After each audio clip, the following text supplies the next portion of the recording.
Bismillahirrahmanirrahim.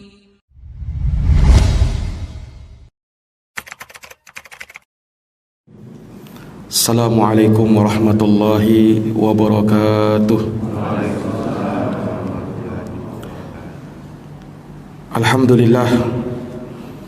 Alhamdulillahi ala ihsanih wa syukru lahu ala taufiqihi wa amtinanih. Asyhadu an la ilaha illallah wahdahu la syarikalah ta'ziman li sya'nih, wa asyhadu anna Muhammadan abduhu wa rasuluh ad-da'i ila ridwanih, sallallahu alaihi wa ala alihi wa sahbihi wa ikhwanih, wa sallama tasliman katsira, amma ba'd. Allahumma la ilma lana illa ma 'allamtana innaka antal alimul hakim. Allahumma 'allimna ma yanfa'una wanfa'na bima 'allamtana wa zidna ilman ya karim. Rabbi shrah li sadri wa yassir li amri wahlul 'uqdatam min lisani yafqahu qawli. Ma'asyiral muslimin, bapak-bapak, para hadirin jamaah yang dirahmati dan dimuliakan oleh Allah. Alhamdulillahi bi ni'matihi tatimmus shalihat. Segala puji hanya bagi Allah yang dengan nikmat-nikmatnya tertunai segala amal-amal kebajikan. Salawat dan salam semoga terhatur limpahkan kepada junjungan kita Nabi Agung, Nabi besar Muhammad sallallahu alaihi wasallam, kepada keluarga dan para sahabat serta orang-orang yang senantiasa meniti jalannya sampai hari kiamat. Ma'asyiral muslimin, bapak-bapak dan hadirin jamaah yang dirahmati dan dimuliakan oleh Allah. Hari ini hari Ahad, tanggal 29 Jumadal Ula 1443 Hijriah, atau yang bertepatan dengan 2 Januari 2022 Miladiyah. Alhamdulillah, tanpa terasa kita sudah berada di tahun baru, tahun 2022. Begitu cepatnya waktu berlalu hingga kita pun berada pada tahun ini. Tentunya ada hikmah di balik pergantian hari, bulan dan tahun itu. Sebab yang menjadikan hal tersebut adalah Allah Subhanahu wa taala Rabbul Alamin. Di dalam surat Al-Furqan ayat 62, Allah Subhanahu wa taala berfirman, "Huwallazi ja'ala al-laila wan-nahara khilfatan liman arada an yadhakkara aw arada syukura."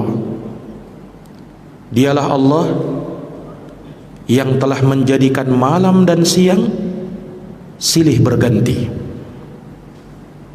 bagi orang yang ingin mengambil pelajaran darinya dan bagi orang yang ingin bersyukur kepada Allah. Perhatikan ayat yang mulia ini. Allah Subhanahu wa ta'ala dialah yang mempersilih gantikan malam dan siang itu, sehingga dari situlah terjadi perubahan hari, bulan dan tahun, dan terus berjalan waktu ini. Dan hikmahnya disebutkan di dalam ayat ini ada 2. Liman arada ayyadzakkara au arada syukura. Hikmahnya agar kita bisa mengambil pelajaran darinya dan agar kita semakin bersyukur kepada Allah Subhanahu wa taala. Maka ini hikmah dan maksud Allah Subhanahu wa taala menjadikan hari, bulan dan tahun terus berjalan agar kita bisa mengambil pelajaran darinya. Apa pelajaran yang bisa kita ambil jamaah sekalian? Pelajaran yang bisa kita ambil bahwa hendaknya apa yang telah berlalu dari hari-hari tersebut mengingatkan kita untuk semakin lebih baik lagi dalam beramal, dan menuntun kita untuk introspeksi dan muhasabah terhadap amalan-amalan yang telah kita kerjakan di masa-masa yang telah lalu. Kemudian mempersiapkan apa yang datang setelahnya untuk lebih baik lagi. Iya.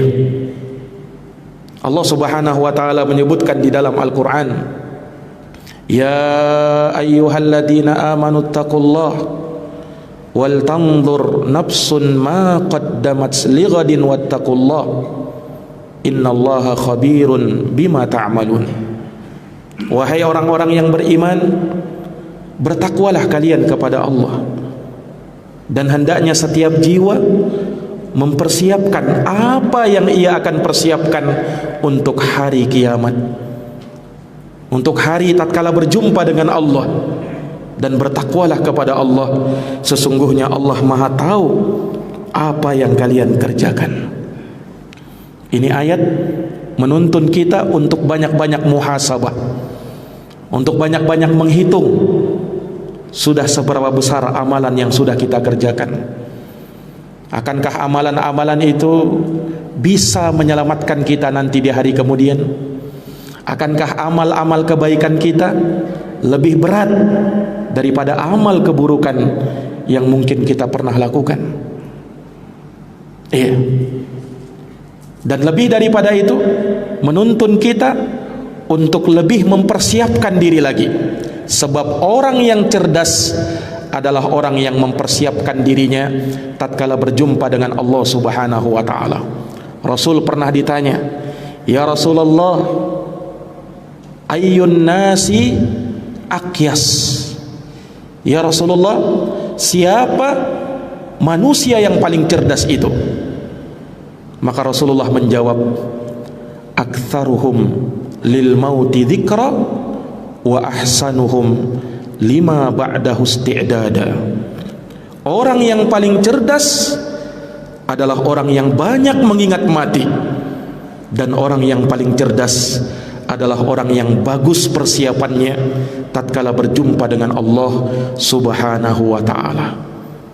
Ini jamaah sekalian yang dirahmati oleh Allah, agar kita ambil pelajaran dari pergantian hari, bulan dan tahun ini. Dan yang kedua, agar kita semakin bersyukur kepada Allah Subhanahu wa taala. Nah, syukuri nikmat umur yang Allah berikan kepada kita. Syukuri nikmat waktu dan kesehatan yang Allah Subhanahu wa taala berikan kepada kita. Sungguh betapa banyak mungkin saudara-saudara kita yang sudah mendahului kita, sebelumnya bersama-sama kita, tapi dia dulu dipanggil oleh Allah Subhanahu wa taala. Nah, Allah masih berikan umur kepada kita sampai saat ini. Allah masih berikan waktu dan kesempatan, kesehatan kepada kita sampai pada saat ini. Inilah nikmat yang banyak manusia lalai darinya.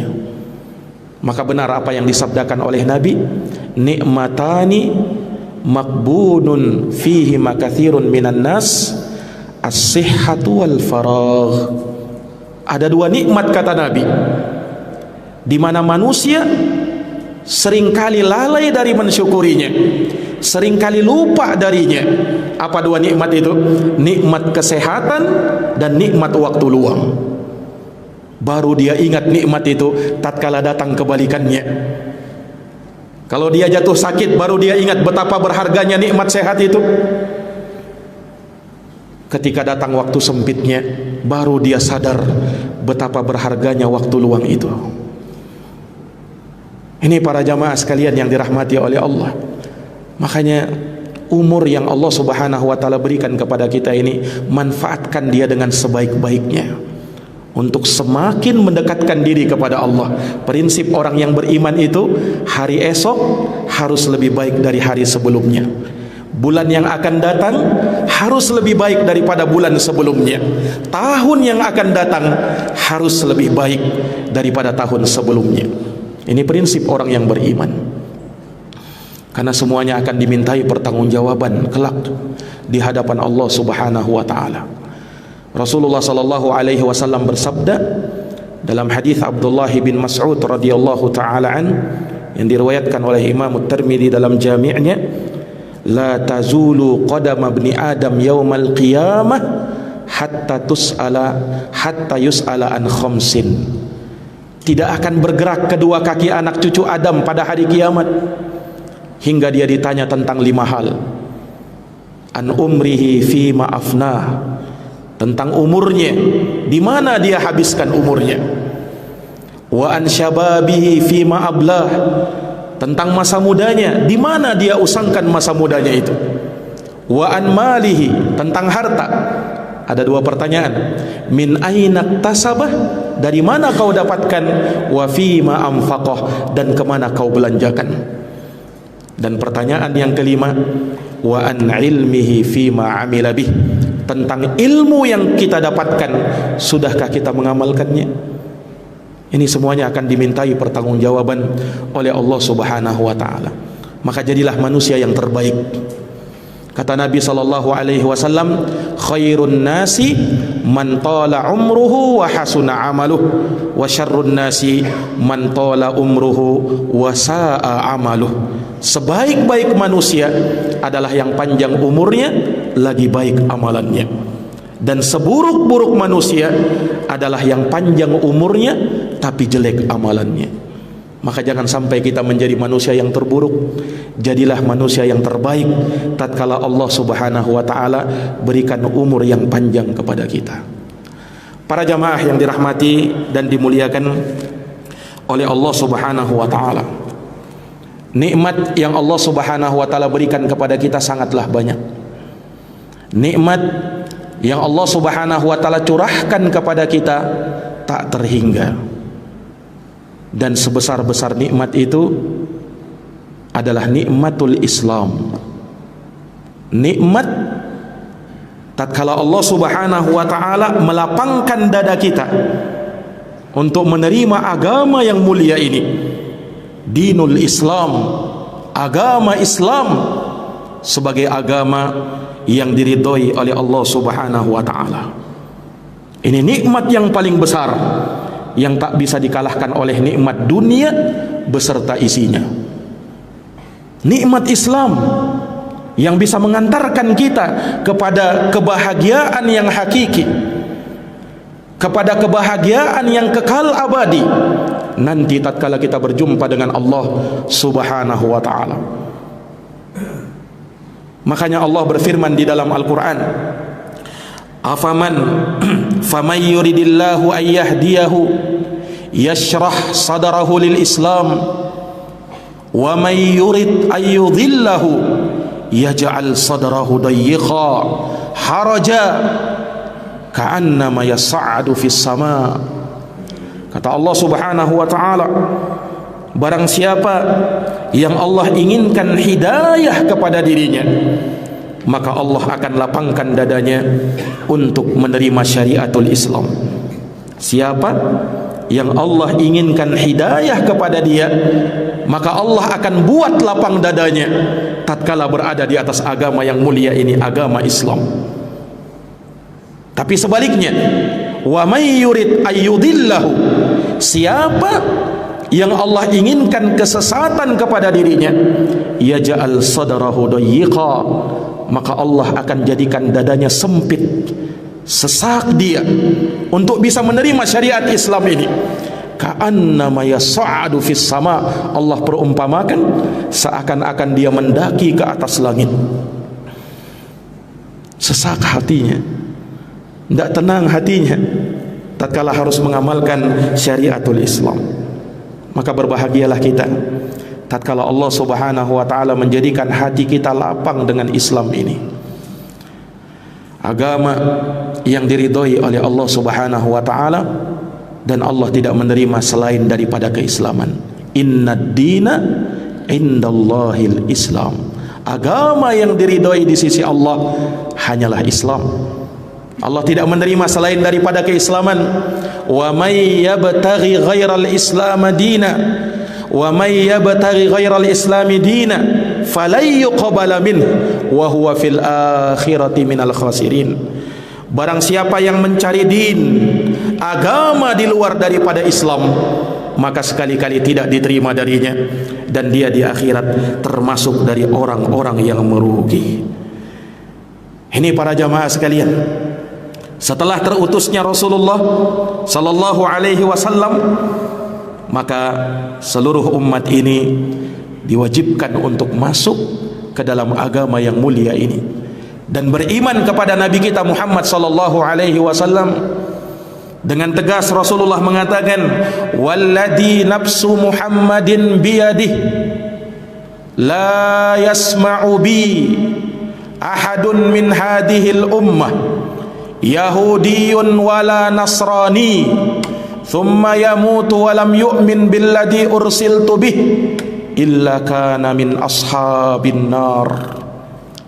Demi yang jiwa Muhammad berada di tangannya, Rasul bersumpah, demi Allah, tidaklah mendengar aku diutus tidak dari kalangan Yahud, tidak pula dari kalangan Nasara, kemudian dia tidak beriman dengan apa yang aku bawa, melainkan dia akan menjadi penduduk api neraka.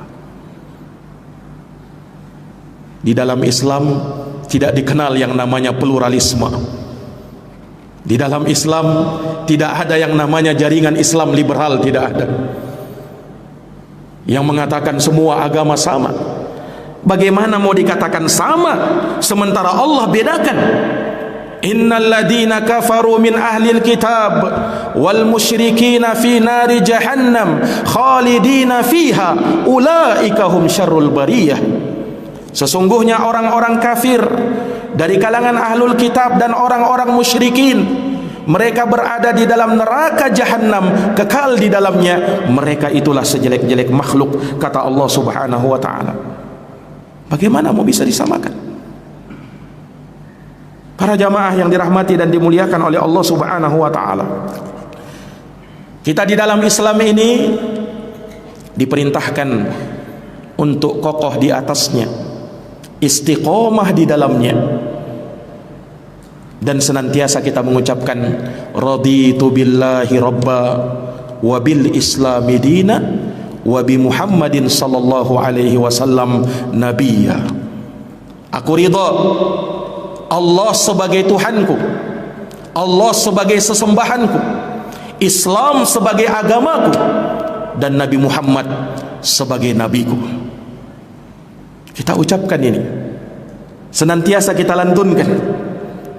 Agar apa jamaah sekalian? Agar kita sadar bahwa Islam inilah agama yang mulia. Dengan Islam inilah Allah subhanahu wa ta'ala akan mengantarkan kita ke dalam surganya yang penuh dengan kenikmatan-kenikmatan. Tanpa jalan Islam, maka jangan harap ada kenikmatan yang abadi. Nah, dan sebagai wujud kesyukuran kita kepada nikmat Islam ini, maka kita harus berada di atas agama ini secara menyeluruh, secara sempurna. Jangan Islamnya setengah-setengah, jangan Islamnya biasa-biasa aja, jangan. Allah berfirman di dalam Al-Quran, ya ayyuhalladzina amanu, wahai orang-orang yang beriman, udkhulu fis silmi kaffah, masuklah kalian ke dalam Islam secara kaffah, secara sempurna, secara menyeluruh, secara universal. Wala tattabi'u khutuwatis syaitan, dan jangan kalian ikuti langkah-langkah syaitan. Innahu lakum aduwwum mubin, sesungguhnya setan itu adalah musuh yang nyata bagi kalian. Ini para jamaah sekalian yang dirahmati oleh Allah.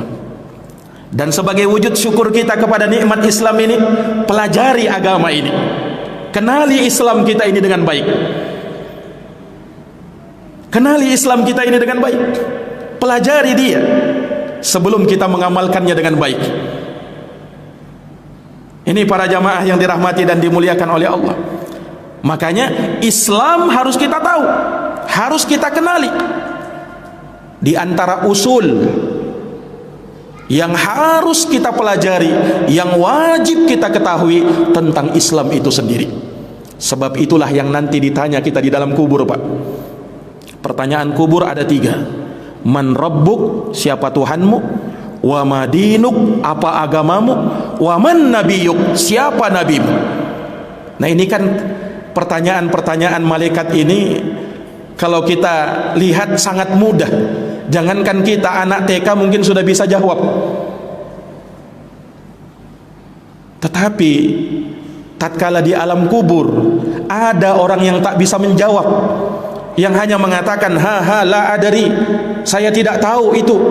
Sami'tun nasa yaquluna syai'an faqultu, aku mendengar orang berkata begini, aku pun ikut-ikutan mengatakan begitu. Tidak bisa jawab dia. Bagaimana dia bisa menjawab? Malaikat yang datang kepada dia, malaikat yang sangar, malaikat yang hitam dengan suara yang menggelegar, bertanya seperti itu, sehingga membuat lupa dia seluruhnya.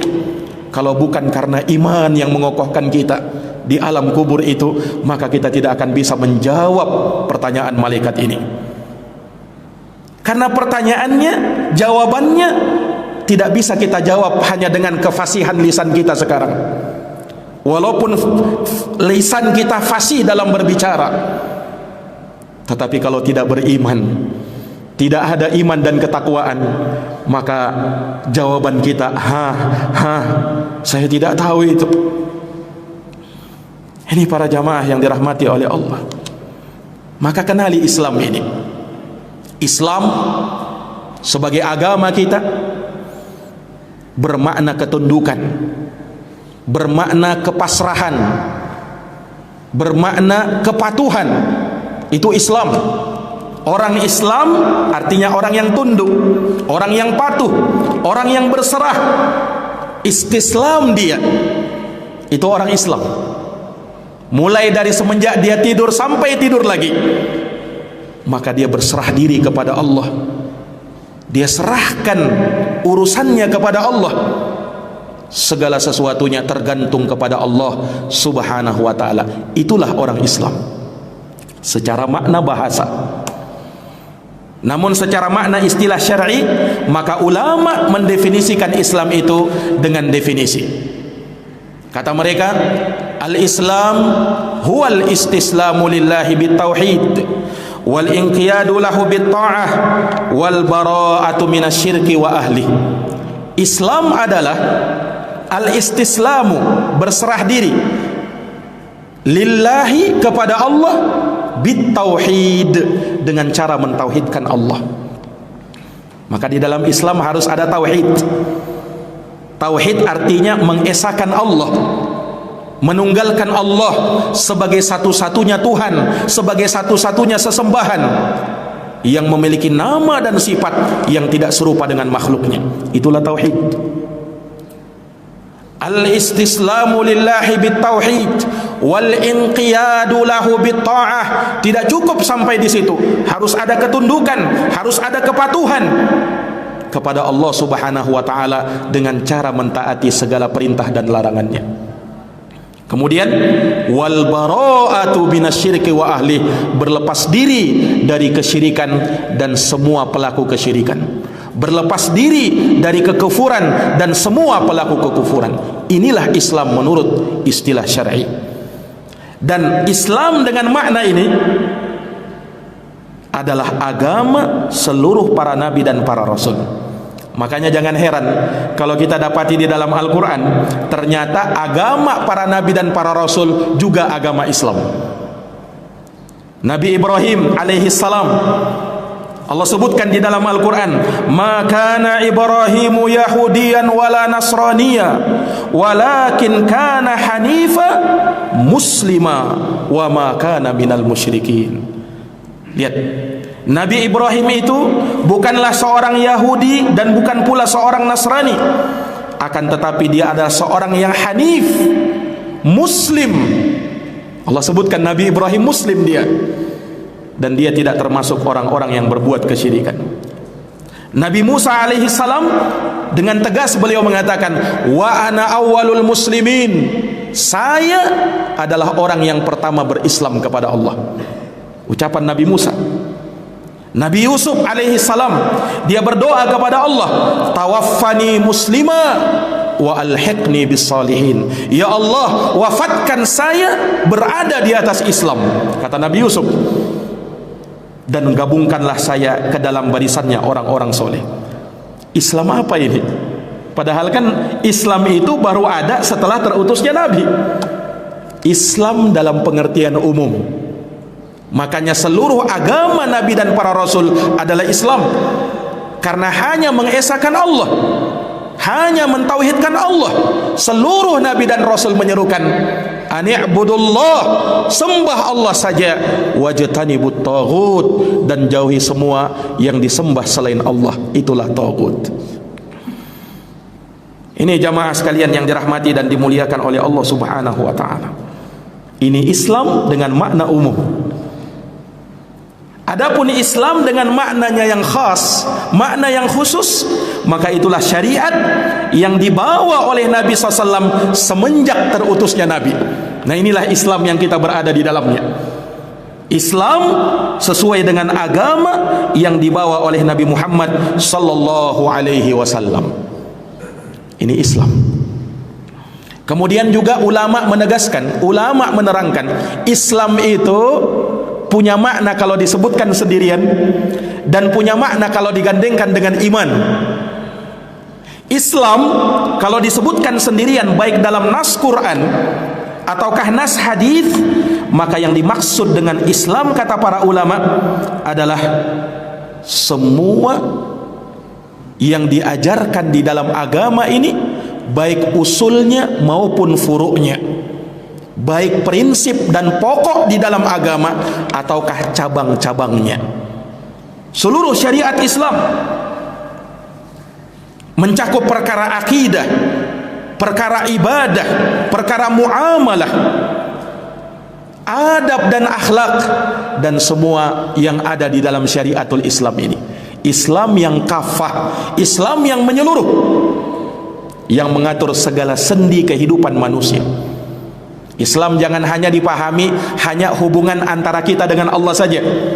Islam juga mengatur hubungan antara sesama manusia, hubungan sosial. Makanya di sana ada pelajaran, ada pembahasan fikih, fiqhul muamalah, fikih dalam bermuamalah, dalam berinteraksi. Ada fikihnya. Ketika kita melakukan transaksi dagang jual beli, ada fikihnya. Lihat saking sempurnanya agama kita ini. Tatkala kita berinteraksi dengan lawan jenis kita sampai menikah, ada fiqhul munakahat, fikih dalam pernikahan. Dalam urusan negara, dalam urusan politik, ada juga fikihnya ternyata. Ada juga fikihnya, ada pelajarannya juga. Makanya fikih itu di pembahasan kitab fikih yang terakhir, Pak, kalau kita pelajari, ada fiqhul jinayat dalam masalah hukum peradilan. Ini hukum negara, masuk di dalamnya politik. Makanya Islam sampai mengatur dalam urusan itu juga. Namanya siyasah, as-siyasatu syar'iyah, politik syar'i. Jadi jangan dikira bahwa tidak ada pembahasan Islam itu. Di dalam pembahasan itu, Islam ini menyeluruh. Subhanallah. Maka tidak ada agama yang seperti ini kecuali agama Islam saja, mengatur segala sendi kehidupan manusia. Para jamaah yang dirahmati dan dimuliakan oleh Allah Subhanahu wa taala. Nah, beda Islam kalau digandengkan dengan iman. Beda lagi maknanya itu. Jadi kalau ada Islam kemudian disebutkan dengannya iman, apa makna Islam di situ? Apa makna iman di situ?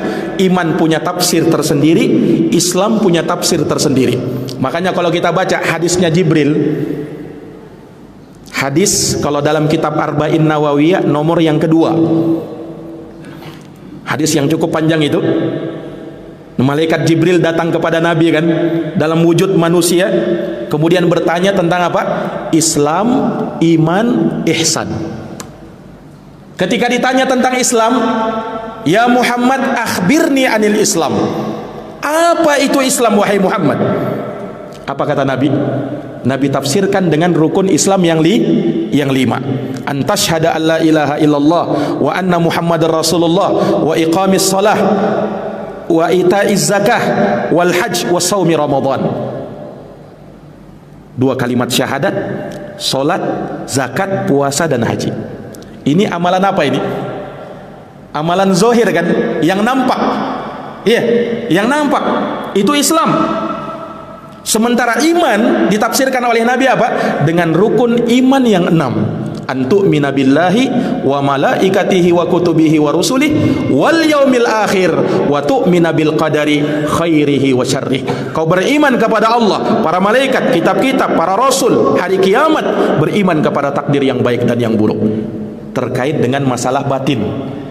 Nah, kalau digandingkan dengan iman, ternyata Islam ditafsirkan dengan amalan-amalan zohir, sementara iman ditafsirkan dengan amalan-amalan batin. Amalan-amalan batin. Nah, ini harus kita pahami. Para hadirin yang dirahmati dan dimuliakan oleh Allah Subhanahu wa taala, Islam punya banyak keistimewaan.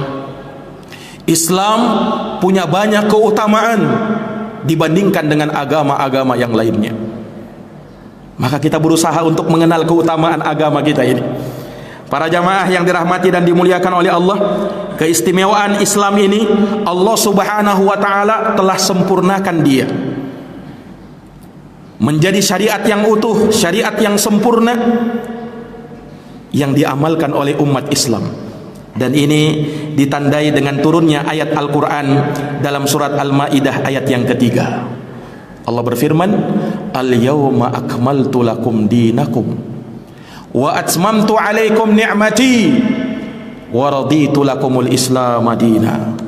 Pada hari ini, kata Allah, aku telah sempurnakan bagi kalian agama kalian, aku cukupkan nikmatku kepada kalian, dan aku ridhoi Islam sebagai agama bagi kalian. Dengan turunnya ayat ini, maka sempurnalah agama Islam. Ini ayat yang sangat agung, Pak. Turunnya saja di waktu yang sangat agung. Ayat ini, Al-Ma'idah ayat yang ketiga ini. Makanya pernah diceritakan dalam hadis yang diriwayatkan oleh Imam Al-Bukhari, ada seorang Yahudi datang kepada Amirul Mukminin Umar bin Khattab, yang ketika itu menjadi khalifah, menjadi Amirul Mukminin, menggantikan sahabat Abu Bakar As-Siddiq. Yahudi ini berkata kepada Umar, "Ya Amirul Mukminin, wahai pemimpinnya kaum muslimin, ayatan fi kitabikum, ada satu ayat di dalam kitab kalian, lau alaina ma'syaral yahudi nazalat latakhadna dalikal yawma 'ida." Andaikan itu ayat turun kepada kami orang Yahudi, niscaya kami jadikan itu hari turunnya itu ayat sebagai hari perayaan bagi kami. Umar bin Khattab tanya kepada si Yahudi ini, wa ayyu ayah, ayat apa yang kau maksudkan? Orang Yahudi ini membaca ayat yang tadi kita bacakan, al-yawma akmaltu lakum dinakum wa atmamtu alaikum ni'mati wa raditu lakumul islam madina. Ayat ini kan kesempurnaan agamamu ini.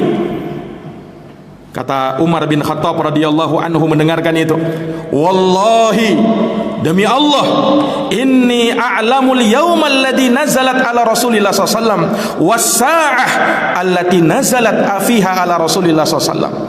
Demi Allah, kata Umar, aku benar-benar tahu pada hari apa ayat itu turun kepada Nabi, pada saat apa ayat itu turun kepada Nabi. Ayat itu turun pada hari Arafah, tanggal 9 Dzulhijjah. Pada saat Nabi SAW berhaji dalam Hajjatul Wada, haji perpisahan beliau. Di saat Nabi sedang berkhutbah di hadapan seluruh manusia, turun ayat yang mulia itu. Pernyataan dari Allah sempurnanya agama kita ini. Ini para jamaah sekalian. Makanya setelah turunnya ayat ini, menurut sebagian ulama tidak ada lagi ayat yang turun setelahnya, karena Islam sudah sempurna. Dan tidak beberapa lama setelah itu Rasulullah sallallahu alaihi wasallam dipanggil oleh Allah Subhanahu wa taala. Islam sudah sempurna. Ya, sehingga perkara-perkara yang terjadi di masa depan pasti ada penyelesaiannya dalam Quran, pasti ada penyelesaiannya dalam hadits-hadits Nabi sallallahu alaihi wasallam. Inilah uniknya agama kita, Pak. perkara-perkara kontemporer yang belum pernah terjadi di zaman Nabi. Tidak ada di zaman Nabi, ada di zaman kita, tapi hukumnya ada di dalam Quran, ada di dalam hadis. Sempurnanya agama ini, relevan untuk di semua zaman. Tidak seperti yang dikatakan oleh sebagian orang liberal itu.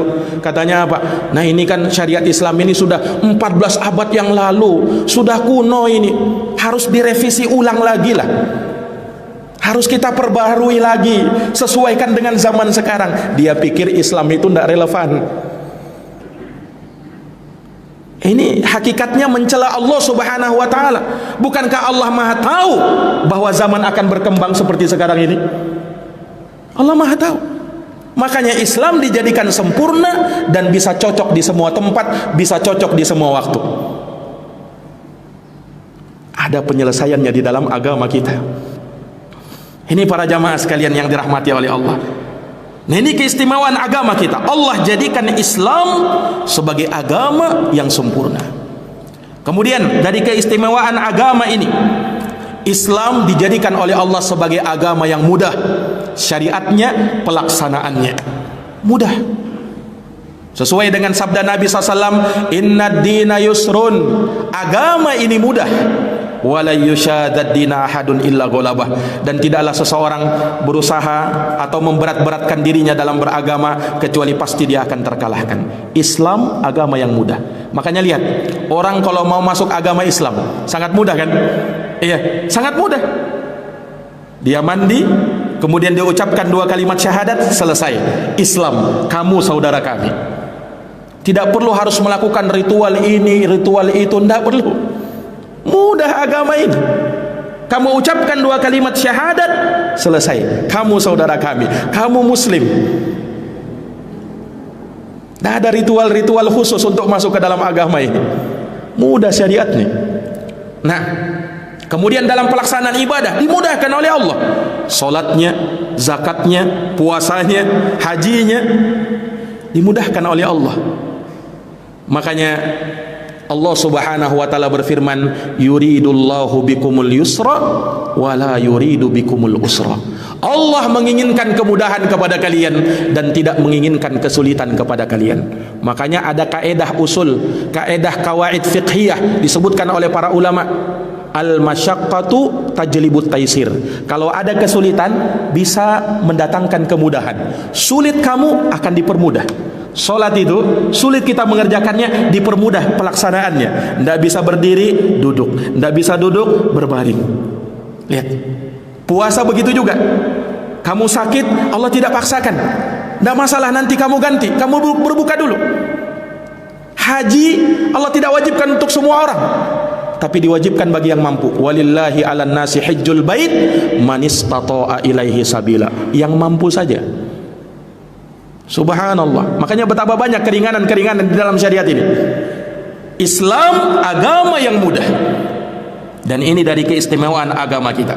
Kemudian Islam agama yang pertengahan. Wa kadzalika ja'alnakum ummatan wasata. Demikianlah kami jadikan kalian umat yang pertengahan. Islam umat yang pertengahan. Iya. Makanya dalam ayat yang sering kita baca, kita minta kepada Allah, ihdinas siratal mustaqim, tunjuki kami jalan yang lurus, jalan Islam. Siratal ladina an'amta alaihim, jalan orang yang kau berikan nikmat kepada mereka, yang menggabungkan antara ilmu dan amal. Ghairil maghdubi alaihim, bukan jalan orang-orang yang dimurkai, jalannya orang-orang Yahudi yang berilmu tanpa beramal. Waladhdallin, bukan jalannya orang-orang yang sesat, jalannya orang-orang Nasara yang beramal tanpa ilmu. Islam di tengahan, di pertengahan, menggabungkan antara ilmu dan amal. Dan sangat banyak contohnya para jamaah sekalian. Islam itu agama yang pertengahan. Iya. Antara umat Yahud dan umat Nasara. Dan ini dari keistimewaan yang Allah jadikan untuk agama kita, untuk umat Islam. Kemudian yang terakhir, dari keistimewaan, keagungan, kemuliaan agama kita, Allah Subhanahu wa taala telah menjadikan umat Islam sebagai umat yang paling utama. Islam ini, kita ini, ya, Allah Subhanahu wa taala jadikan sebagai umat yang terakhir. Ya kan? Allah jadikan kita umat yang terakhir. Kita umat yang ke-70. Antum tuwaffuna sab'ina ummah antum akramuha wa afdaluha ala Allah. Dalam hadis yang diriwayatkan oleh Imam Ahmad dalam musnadnya, Rasulullah bersabda, kalian umat Islam telah menyempurnakan 70 umat. Jadi kita umat Islam umat ke-70. Sudah berlalu 69 umat di belakang kita. Umat Islam umat yang terakhir. Tapi bersamaan dengan itu kata Nabi, kalian yang paling utamanya dan kalian yang paling mulianya. Dan itu ditandai dengan umat Islam yang pertama menginjakkan kakinya di dalam surga. Rasulullah sallallahu alaihi wasallam bersabda, "Nahnul akhirun as-sabiquna dukhulan lil jannah." Kalian umat Islam, umat yang terakhir, tapi kalian adalah umat yang pertama dimasukkan oleh Allah Subhanahu wa taala ke dalam surganya.